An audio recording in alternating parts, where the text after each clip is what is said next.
Hello दोस्तों, कैसे हैं आप सभी। स्वागत है आपका हमारी YouTube channel education with Sanghamitra में। दोस्तों, आज हिस्ट्री के कुछ इम्पोर्टेंट वन लाइनर क्वेश्चंस को हल करेंगे। और जो सबसे पहले सिंधु घाटी सभ्यता से प्रश्न रहेंगे। तो सबसे पहले देखते हैं, इतिहास का पिता किसे कहा जाता है। तो दोस्तों, हेरोडोटस को इतिहास का पिता कहा जाता है। ठीक है। नेक्स्ट है, जिस काल में मानव की घटनाओं का कोई लिखित वर्णन नहीं होता उस काल को क्या कहा जाता है। तो दोस्तों, प्राग ऐतिहासिक काल कहा जाता है। यानी कि उस काल में किसी भी घटना का कोई लिखित वर्णन नहीं होता। ठीक है, उसको क्या कहते हैं, प्राग ऐतिहासिक काल। अगला है, मानव जीवन की घटनाओं का लिखित वर्णन क्या कहलाता है। तो जिस घटनाओं में मानव जीवन की कुछ जो घटनाएं होती हैं उसमें लिखित वर्णन होता है उसको इतिहास कहते हैं। इतिहास जो है लिखित घटनाओं का वर्णन ही इतिहास कहलाता है। अगला है, आग का आविष्कार किस युग में हुआ था। तो दोस्तों, आग का आविष्कार पुरापाषाण काल में हुआ था। आगे है दोस्तों, पुरापाषाण युग में मानव की जीविकाओं का मुख्य आधार क्या था। तो दोस्तों, मुख्य आधार जो था वो शिकार करना था। यानी मानव जो है अपना जीविका जो चलाता था उसका मुख्य आधार क्या था, उसका शिकार करना था। आखिर तक वो लोग होते थे तो शिकार करके ही अपना जीवन चलाते थे वो। अगला है, पहिए का आविष्कार किस युग में हुआ। तो दोस्तों, पहिए का आविष्कार नवपाषाण काल में हुआ था, नवपाषाण युग में हुआ था। हड़प्पा सभ्यता का प्राचीन नाम क्या है। सिंधु घाटी सभ्यता के नाम से ही ये जाना जाता है। हड़प्पा सभ्यता का जो प्रचलित सबसे फेमस नाम जो है वो सिंधु घाटी सभ्यता ही है। इसको दोस्तों कई नामों से जाना जाता है। हड़प्पा सभ्यता भी कहेंगे, सिंधु घाटी सभ्यता भी कहेंगे, कांस्ययुगीन सभ्यता भी कहेंगे। तो कई नामों से ये फेमस है। ठीक है। अगला है, सिंधु सभ्यता का काल क्या है। तो दोस्तों, सिंधु सभ्यता का ये बहुत ही इंपॉर्टेंट है, यहाँ से तो प्रश्न डायरेक्ट पूछा ही जाता है। तो सिंधु सभ्यता का जो काल है वो माना जाता है 2500 ईसा पूर्व से 1750 ईसा पूर्व इसका काल माना जाता है। नेक्स्ट है दोस्तों, सिंधु घाटी सभ्यता में सर्वप्रथम घोड़े के अवशेष कहाँ मिले थे। तो दोस्तों, घोड़े के अवशेष सुरकोटदा से मिले थे। सिंधु घाटी सभ्यता के लोगों का मुख्य व्यवसाय क्या था। व्यापार करना इनका मुख्य व्यवसाय था। हड़प्पा सभ्यता किस युग की सभ्यता थी। तो कांस्ययुगीन सभ्यता थी। सिंधु घाटी सभ्यता में घर किससे बने होते। तो पक्की ईंटों से। तभी तो सिंधु घाटी सभ्यता को शहरी सभ्यता भी के नाम से भी जाना जाता है। तो यहाँ पर पक्की ईंटों से मकान बनाए गए थे, इसीलिए इसे शहरी जीवन का भी कहते हैं, शहरी सभ्यता भी कहते हैं। ठीक है। अगला है, हड़प्पा के लोग कौन सी फसल में सबसे आगे थे।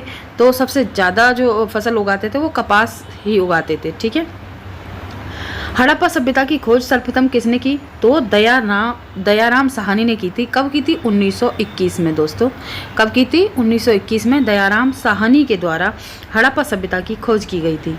सिंधु सभ्यता का प्रमुख बंदरगाह बोले या एकमात्र बंदरगाह बोले जो उस समय फेमस था, तो लोथल था। लोथल कहाँ है। गुजरात में है।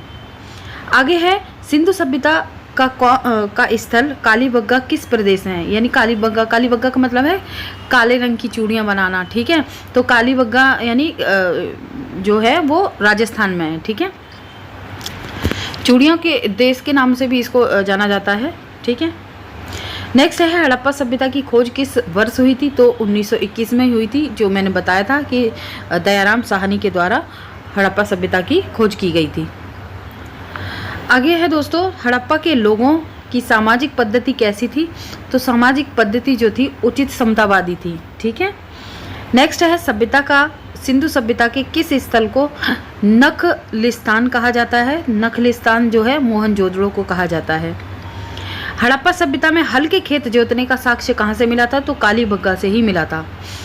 सैंधव सभ्यता की ईंटों का अलंकरण किस स्थान से प्राप्त होता है। तो दोस्तों, कालीबंगा से ही सैंधव सभ्यता की ईंटों का अलंकरण का स्थान प्राप्त हुआ था। ठीक है। सिंधु सभ्यता में विशाल स्नानागार कहाँ मिला था। तो ये मोहनजोदड़ो में ही था। मोहनजोदड़ो में ही बहुत विशाल स्नागार, अन्नागार, जब पूछा जाए भवन, ठीक है, जैसी इमारतें जो हैं वो मोहनजोदड़ो से ही मिली थी। सिंधु सभ्यता की मुद्रा पर किस देवता का चित्र अंकित है? तो पशुपतिनाथ का अंकित है, ठीक है। मोहनजोदड़ो का शाब्दिक अर्थ क्या है? तो मोहनजोदड़ो का शाब्दिक अर्थ है मृतकों का टीला, ठीक है, मृतकों का टीला। आगे है दोस्तों, कृष्ण भक्ति का प्रथम एवं प्रधान ग्रंथ कौन सा था? तो श्रीमद् भगवद गीता, ठीक है। श्री कृष्ण का जो मेन जो प्रधान जो ग्रंथ था वो श्रीमद् भगवद गीता ही है। ऋग्वेद में संपत्ति का मुख्य रूप क्या था?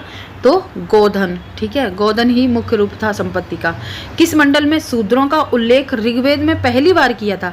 तो ऋग्वेद में पहली बार जो हुआ था शूद्रों का, शूद्र शब्द का उल्लेख वो 10वें मंडल में, ठीक है, ऋग्वेद के 10वें मंडल में शूद्र शब्द का उल्लेख किया गया था। पुराणों की संख्या कितनी है? तो दोस्तों पुराणों की संख्या जो है वो 18 है। वैदिक धर्म का मुख्य लक्षण किसकी उपासना करना था? तो प्रकृति की पूजा करना ही इसका वैदिक धर्म की उपासना करना होता था। किस देवता के लिए ऋग्वेद में पुरंदर शब्द का प्रयोग किया गया? तो पुरंदर जो शब्द है वो इंद्र के लिए किया गया था, ठीक है। नेक्स्ट है शुल्ब सूत्र किस विषय से संबंधित है? तो ज्यामिति से संबंधित है। अस्तो माँ सदगमय, ये सिविल सीजीएल में एक बार प्रश्न आया था, अस्तो माँ सदगमय, तो ये कहाँ से लिया गया है? तो ये ऋग्वेद से ही लिया गया है, ठीक है। कहाँ से लिया गया है? ये ऋग्वेद से ही लिया गया है। आगे है दोस्तों, आर्य बाहर से आकर सर्वप्रथम कहाँ बसे? तो पंजाब में बसे थे। ऋग्वेद का कौन सा मंडल पूर्णतः सोम को समर्पित है? सोम क्या है? सोम एक पौधा है, ठीक है। सोम जो है वो एक पौधा है जिससे पेय पदार्थ बनाया जाता था, ठीक है।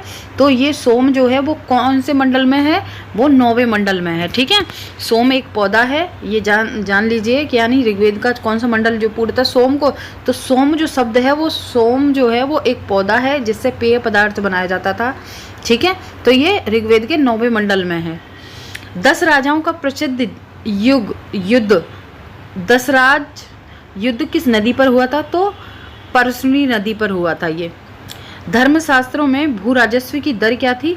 तो 1/6 उसकी दर थी। प्रसिद्ध गायत्री मंत्र किस पुस्तक में है? तो ऋग्वेद में गायत्री मंत्र है। न्याय दर्शन को किसने प्रसारित किया था? तो दोस्तों ये गौतम ने प्रसारित किया था। प्राचीन भारत में निष्क के नाम से क्या जाना था? निष्क जो था दोस्तों ये स्वर्ण आभूषण को कहा जाता है, यानी सोने की जो चीज होती थी उनको निष्क कहा जाता था। नेक्स्ट है दोस्तों, योग दर्शन का प्रतिपादन किसने किया? तो पतंजलि के द्वारा योग दर्शन का प्रतिपादन किया था। इनको योग दर्शन का जनक भी कहा जाता है पतंजलि को। नेक्स्ट है उपनिषद किस पर आधारित है? तो दोस्तों उपनिषद जो है वो दर्शन पर आधारित है, फिलोसफी यानी। कौन सा वेद गद्य और पद्य दोनों में है? तो दोस्तों गद्य और पद्य जो वेद है वो यजुर्वेद को कहा जाता है। विश्व का सबसे बड़ा महाकाव्य कौन सा है? तो महाभारत को विश्व का महाकाव्य कहा जाता है। महाभारत का दूसरा नाम क्या है? तो जय संहिता है। महाभारत के रचयिता कौन है? तो वेद व्यास हैं। रामायण के किस कौन रचयिता है? मैंने रामायण किसने लिखी थी? तो वाल्मीकि के द्वारा रामायण लिखी गई थी। नचिकेता और यम का संवाद किस उपनिषद में मिलता है? तो कठोपनिषद में इनका संवाद मिलता है। वैदिक नदी कुंभरा का स्थान कहाँ है? तो कुंभार जो है वो अफगानिस्तान में है। आगे है दोस्तों, पुराणों की संख्या कितनी है? तो पुराणों की संख्या जो है वो 18 ही है। वैदिक धर्म का मुख्य लक्षण किसकी उपासना करना? तो ये आई थिंक रिपीट हो गया है, तो यहाँ इसको स्किप करते हैं, आगे चलते हैं। अब आता है वैदिक संस्कृति। तो वैदिक संस्कृति से संबंधित कुछ महत्वपूर्ण प्रश्न है, वन लाइनर, इसको भी देख लेते हैं। तो सबसे पहले है आर्य शब्द का अर्थ क्या होता है।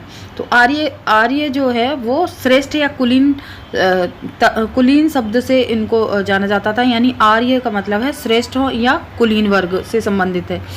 आर्यों की भाषा क्या थी, तो संस्कृति थी। आर्यों का मुख्य व्यवसाय क्या था, पशुपालन एवं कृषि करना। आर्यों ने सबसे पहले किस धातु की खोज की थी, तो लोहा की सबसे पहले खोज की थी। उत्तर वैदिक काल के वेद विरोधी व ब्राह्मण विरोधी धार्मिक अध्यापकों को क्या कहा जाता था, तो श्रमण कहा जाता था। वैदिक गणित की महत्वपूर्ण अंग क्या था, यानी वैदिक गणित का महत्वपूर्ण अंग जो था शुल्ब सूत्र था। नेक्स्ट है वेदों की संख्या कितनी है, तो हर किसी को पता है वेद जो है वो 4 हैं, ठीक है। सबसे प्राचीन वेद ऋग्वेद को माना जाता है। किस वेद द्वारा वैदिक संस्कृति के बारे में ज्ञान मिलता है, तो ऋग्वेद जो सबसे पुराना है उसी से ही वैदिक संस्कृति के बारे में हमें सही जानकारी मिलती है। भारत के राज चिन्ह में सत्यमेव जयते किस उपनिषद से लिया गया है, तो मुंडकोपनिषद से लिया गया है। भारतीय संगीत का आदि ग्रंथ किसे कहा जाता है, तो दोस्तों संगीत का आदि ग्रंथ जो है वो सामवेद को ही कहा जाता है। प्रथम विधि निर्माता कौन किसे माना जाता है, तो मनु को माना जाता है। मनु के ही द्वारा मनुस्मृति की रचना की गई थी। नेक्स्ट है कृष्ण भक्ति का प्रथम एवं प्रधान ग्रंथ, वही है श्रीमद् भगवद गीता है। ऋग्वेद में संपत्ति का मुख्य रूप जो था वो गोधन था, ठीक है। और इसको भी हम स्किप करते हैं, ये भी आई थिंक ये रिपीट हो गए हैं। नेक्स्ट है चाणक्य का दूसरा नाम क्या था, तो विष्णुगुप्त। चाणक्य जो विष्णुगुप्त है, विष्णुगुप्त, चाणक्य और कौटिल्य ये एक ही व्यक्ति के नाम थे। चंद्रगुप्त के शासन विस्तार में सबसे अधिक मदद की किसने, तो चाणक्य ने की थी, जो कि चंद्रगुप्त मौर्य के प्रधान थे ये, ठीक है। प्रधानमंत्री इनको बोला जाता था, प्रधान जो है तो चाणक्य को माना जाता था, ठीक है।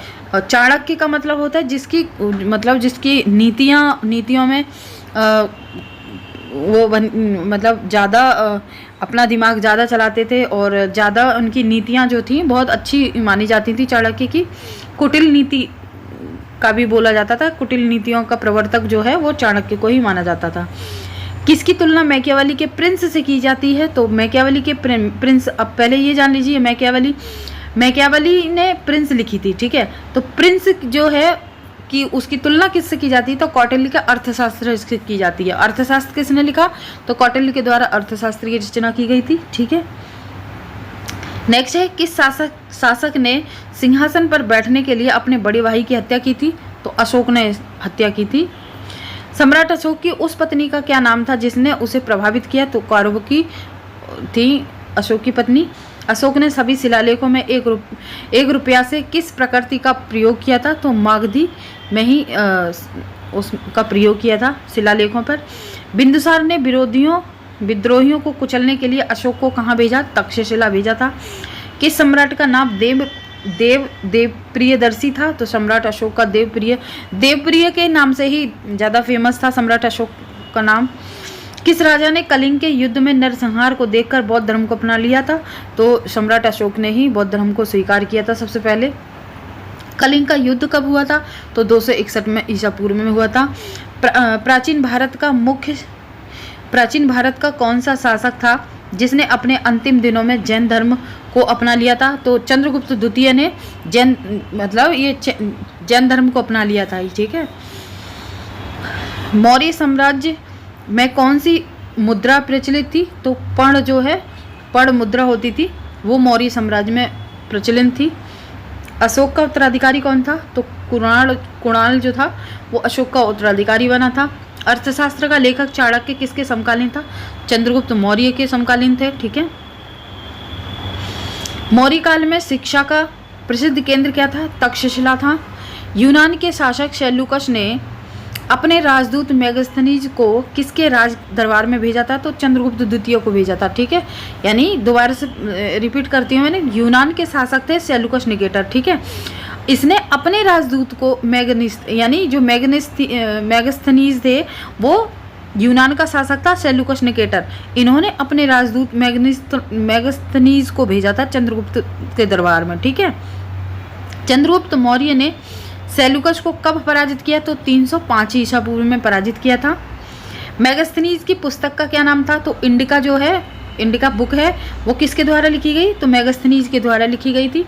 किसके ग्रंथ में चंद्रगुप्त मौर्य के विशिष्ट रूप का वर्णन है? तो विशाखदत्त के ग्रंथ में चंद्रगुप्त मौर्य के रूप का वर्णन है। किस स्रोत में पाटलिपुत्र के प्रकाशन का वर्णन है? तो इंडिका में ही प्रकाशित है। इंडिका जो है मेगास्थनीज के द्वारा लिखी गई थी पुस्तक। अशोक के शिलालेखों में कौन सी भाषा थी? तो प्रकृति भाषा थी। नेक्स्ट है, किस मौर्य राजा ने दक्कन पर विजय प्राप्त की थी? तो कुणाल ने दक्कन पर विजय प्राप्त की थी। कुणाल कौन था? जो सम्राट अशोक के उत्तराधिकारी कुणाल थे। ठीक है। शून्यता का सिद्धांत किसने दिया था? तो दोस्तों शून्यता का सिद्धांत जो है वो नागार्जुन के द्वारा दिया गया था। एशिया की रोशनी किसे कहा जाता है? लाइट ऑफ एशिया किसे कहा जाता है? लाइट ऑफ एशिया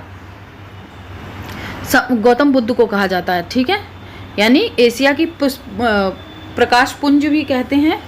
ठीक है, तो एशिया की रोशनी जो है वो गौतम बुद्ध को कहा जाता है। आजीवक संप्रदाय के संस्थापक किनको माना जाता है?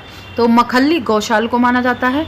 महावीर स्वामी का प्रधान शिष्य कौन था? प्रथम शिष्य जो है जमाली थे। जमाली जो है वो महावीर स्वामी के वो दामाद थे। कौन सा क्षेत्र पार्श्वनाथ से संबंधित होने के कारण जैन सिद्ध क्षेत्र माना जाता है? तो समुद्र शिखर माना जाता है। ठीक है। नेक्स्ट है, बुद्ध की मृत्यु के बाद बौद्ध संगति की अध्यक्षता किसने की थी? तो महाकश्यप के द्वारा की गई थी। बुद्ध के जीवन काल में संघ का प्रमुख कौन होता था? तो देवदत्त होते थे। बुद्ध के जीवन काल के संघ का प्रमुख जो है वो देवदत्त को माना जाता था। हेलियोडोरस का वेशनगर अभिलेख कहाँ है? किससे संबंधित है? तो शंकर तथा वसुदेव से संबंधित है। किस ग्रंथ में भगवत श्रीमद् गीता का वर्णन किया गया था? तो ये स्कंद, ये थोड़ा सा मिट गया है, ये है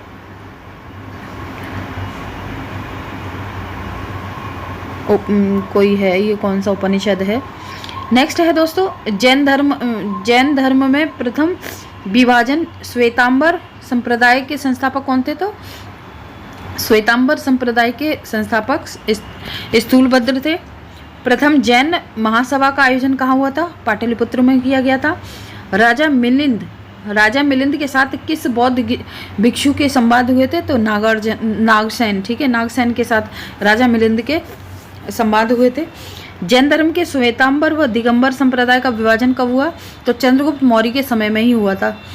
महावीर ने जैन संघ की स्थापना कहाँ की थी? पावा में की थी। महावीर की मृत्यु के बाद जैन संघ का अध्यक्ष कौन था? तो शुद्धमर्म था। जैन धर्म की पवित्र पुस्तक कौन सी थी? आगम है। आगम ही जैन धर्म की पवित्र पुस्तक मानी जाती है। जैन ग्रंथ कल्पसूत्र के रचयिता कौन है? भद्रबाहु थे। जैन धर्म को अंतिम शासकीय संरक्षण किस वंश के शासक ने दिया था? तो गुजरात के चालुक्यों ने दिया था। ठीक है। बौद्ध की रामायण किस ग्रंथ को कहा जाता है? यानी बौद्धों की रामायण किसको कहा जाता है? तो बुद्ध चरित को माना जाता है। बुद्ध चरित की रचना किसने की थी? तो अश्वघोष ने बुद्ध चरित की रचना की थी। और है सात विभाग शास्त्र के रचयिता कौन है? तो वसुमित्र थे। कान में कौन सी बौद्ध रचना गीता के समान पवित्र मानी जाती है? तो अभिधम्म पिटक को गीता की समान माना जाता है। योगांचर और विज्ञानवाद के प्रवर्तक किसे माना जाता है? तो मैत्रेय नाथ को माना जाता है। अब दोस्तों, अब कुछ क्वेश्चंस हैं धार्मिक आंदोलन से संबंधित है, ये भी बहुत ही महत्वपूर्ण है। तो सबसे पहले है धार्मिक आंदोलन का पहला प्रश्न है, हिंदू धर्म का आधार कौन सा ग्रंथ है? तो वेद को हिंदू ग्रंथ का आधार माना जाता है। ठीक है। नेक्स्ट है, हिंदू धर्म की पवित्र पुस्तक कौन सी है? तो रामायण, महाभारत और वेद पुराण। ठीक है, ये चारों चीज़ों को पवित्र पुस्तक मानी जाती है हिंदू धर्म की। ठीक है, हिंदू धर्म की पवित्र पुस्तक जो है रामायण, महाभारत, वेद व्यास, पुराण को माना जाता है। अद्वैतवाद के सिद्धांत का प्रतिपादन किसने किया था? तो शंकराचार्य के द्वारा अद्वैतवाद की रचना की गई थी। विशिष्ट द्वैतवाद की रचना किसने की थी? इसका सिद्धांत का प्रतिपादन किसने किया? तो रामानुज के द्वारा विशिष्ट द्वैतवाद की घटना की गई थी। द्वैतवाद का सिद्धांत किसने दिया था? तो माधवाचार्य ने दिया था। अद्वैतवाद का सिद्धांत किसने दिया था? निवांकराचार्य ने दिया था। गौतम बुद्ध का जन्म कब हुआ और कहाँ हुआ? तो 563 ईसा पूर्व में लुम्बिनी वन में हुआ था। लुम्बिनी कहाँ है? नेपाल में है। ठीक है। गौतम बुद्ध की मृत्यु कब और कहाँ हुई थी? तो 483 ईसा पूर्व में कुशीनगर में किया गया, इनकी मृत्यु हुई थी। ठीक है, जो कि उत्तर प्रदेश में है। गौतम बुद्ध को ज्ञान प्राप्त कहाँ हुआ था? तो गया में हुआ था, बिहार में। गौतम बुद्ध ने अपना पहला धर्मोपदेश दिया था, कहाँ दिया था? सारनाथ, उत्तर प्रदेश में दिया था। बुद्ध का शाब्दिक अर्थ क्या है? प्रकाशवान। ठीक है, यानी बुद्ध का मतलब है प्रकाशवान होना। गौतम बुद्ध अपने उपदेश किस भाषा में दिए थे? तो पाली भाषा में उन्होंने अपने उपदेशों को दिए थे, ताकि सभी लोग समझ सकें अच्छे से। जातक कथाएं किस धर्म से संबंधित है? तो बौद्ध धर्म से जातक कथाओं से बौद्ध धर्म से ही संबंधित है जातक कथाएं। बौद्ध धर्म के 2 संप्रदाय थे, कौन? एक हीनयान और एक महायान, 2 ग्रुप थे इसमें भी। जैन धर्म के अनुसार कुल कितने तीर्थंकर हुए थे? तो जैन धर्म के अनुसार तीर्थंकर जो थे 24 थे, 24 तीर्थंकर थे। ठीक है। नेक्स्ट है दोस्तों, जैन धर्म के प्रवर्तक या प्रथम तीर्थंकर कौन थे? तो ऋषभवेद को प्रवर्तक और प्रथम तीर्थंकर माना जाता है। जैन धर्म के 24वें एवं अंतिम तीर्थंकर कौन है? तो महावीर स्वामी को 24वें तीर्थंकर माना जाता है। महावीर स्वामी का जन्म कहाँ हुआ था? तो 599 ईसा पूर्व में कुंडल ग्राम में हुआ था। आगे है दोस्तों, महावीर स्वामी की मृत्यु कब और कहाँ हुई थी? तो 527 ईसा पूर्व में पावापुरी पटना में है, जो वहाँ पर इनकी मृत्यु हुई थी। जैन धर्म के 2 संप्रदाय कौन कौन से थे? तो श्वेतांबर और दिगंबर थे। किस शासक ने विक्रमशिला विश्वविद्यालय की स्थापना की थी? तो धर्मपाल के द्वारा विक्रमशिला विश्वविद्यालय की स्थापना की गई थी, जो कि कुतुबुद्दीन ऐबक के जो सेना नायक था, कौन? बख्तियार खिलजी, उसके द्वारा इनको नष्ट करवा दिया गया था। ठीक है।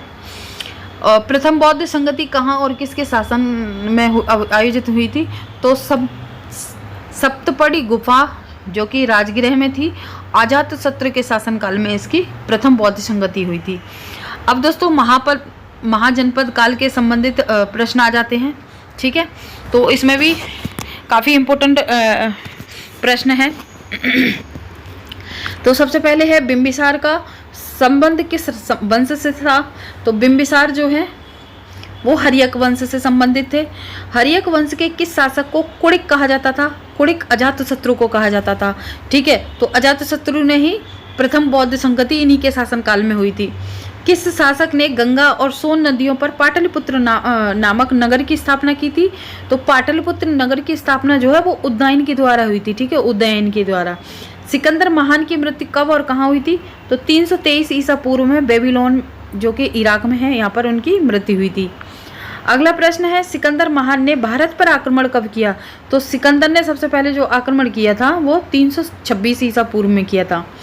सिकंदर का मुख्य युद्ध किस नाम से जाना जाता है? तो हाइडेस्पेच। ठीक है, हाइडेस्पेच, जो कि झेलम नदी पर हुआ था, इस नाम से भी इसका जाना जाता है। सिकंदर के युद्ध का क्या मतलब, सिकंदर के युद्ध का क्या महत्व था? तो इसका महत्व जो था, यूरोप से भारत के लिए थल मार्ग खुला। ठीक है, ये था उसका महत्व। नेक्स्ट है, भारत में सिकंदर का मुख्य युद्ध किसके साथ हुआ था? तो पोरस के साथ हुआ था। पाली ग्रंथों में गांव के मुखिया को क्या कहा जाता? तो भोजक के नाम से उनको जाना जाता था, यानी गांव का मुखिया जो था वो भोजक के नाम से जाना जाता था। पाली ग्रंथ में ऐसा लिखा जाता था। उज्जैन का प्राचीन नाम क्या था? तो अवंतिका जो है उज्जैन का प्राचीन नाम था। नंद वंश का संस्थापक कौन था? एक बार यूपी टेट में ये क्वेश्चन पूछा गया था, सी टेट में भी एक बार आया था। तो नंद वंश का संस्थापक कौन था? महापद्मनंद। ठीक है, महापद्मनंद। नेक्स्ट है दोस्तों, प्राचीन भारत में पहला विदेशी आक्रमण किसके द्वारा हुआ था? तो ईरानियों के द्वारा पहला मतलब विदेशी आक्रमण हुआ था। ठीक है, ईरानियों ने ही आक्रमण किया था भारत पर सबसे पहले। मगध की प्रथम राजधानी कौन सी थी? तो गिरिव्रज बोलते थे, जिसको राजगृह भी बाद में बोला जाने लगा। ठीक है, तो मगध की राजधानी जो थी, पहली राजधानी गिरिविराज थी। ठीक है, गिरिव्रज। किस शासक ने सर्वप्रथम पाटलिपुत्र को अपनी राजधानी बनाया? तो उदयन ने ही पाटलिपुत्र को अपनी राजधानी बनाया था। और पाटलिपुत्र नाम जो दिया है वो उज्जैन के द्वारा ही दिया गया था। 16 महाजनपद की सूची किस बौद्ध ग्रंथ से संबंधित है? तो अंगुत्तर निकाय में इसका वर्णन है। ठीक है, किस निकाय में? अंगुत्तर निकाय में। मगध का कौन सा शासक सिकंदर का समकालीन था? तो मगध का जो शासक यानी मगध का कौन सा शासक सिकंदर का समकालीन था? तो धनानंद जो है मगध सिकंदर का समकालीन था। ठीक है, नेक्स्ट प्रश्न है, प्रथम ईरानी शासक जिसने भारत के कुछ भागों को अपने अधीन कर लिया था, तो वह कौन था? तो डेरियस जो था उसने भारत के कुछ भागों को अपने अधीन कर लिया था, जो कि ईरानी शासक था ये। नेक्स्ट है दोस्तों, नंद वंश का अंतिम सम्राट कौन था? तो नंद वंश का अंतिम सम्राट जो था वो धनानंद था। भारत में मुद्रा का प्रचलन कब शुरू हुआ था? तो 600 ईसा पूर्व में मुद्रा का प्रचलन हुआ था। किस शासक ने अवंती को जीतकर मगध का हिस्सा बना लिया था? यानी किस शासक ने अवंती को जीतकर मगध का हिस्सा बना लिया था? तो शिशुनाग ने मगध का हिस्सा बना लिया था अवंती को जीतकर। तो दोस्तों ये थे कुछ इंपॉर्टेंट वन लाइनर क्वेश्चंस। और कोई मिस्टेक लगी हो तो मुझे कमेंट करके ज़रूर बताएं। चैनल पे आप नए हैं तो सब्सक्राइब करें, शेयर करें, कमेंट करें।